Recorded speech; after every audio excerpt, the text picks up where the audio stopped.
هذا مؤشر. طيب تقول أنا بديت أفحص عشان موضوع الولادة يا جماعة الخير لأنها قابلة. تقولوا بديت أشوف وجهها في شحوب وأنا نقدر إنه هذه متغذية كويس ولا ما هي متغذية كويس، محتاجة مغذي. تقول فرحت جبت لها المغذي وجبت لها مع المغذي فيتامينات وكذا علشان تكون تدخل مع المغذي الجلوكوز يا جماعة. تقول أحط لها المغذي، يقول بعد شوي تشيلها وتكسرهم كذا بشكل غريب، تفتفتهم وترميهم. تقول 11 مرة أحط لها وتعمل هذا الفعل.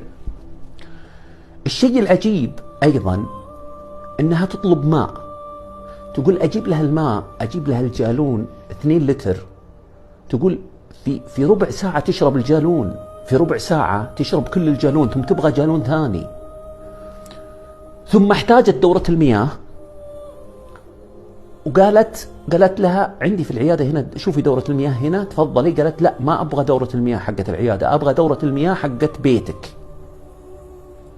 تقول فاستغربت منها، قلت طيب تفضلي. رحت وديتها بيتي.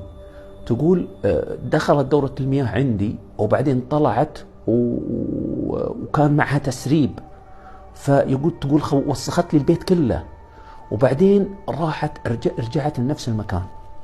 تقول المرأة مرعبة، المرأة مخيفة وشكلها يتغير بشكل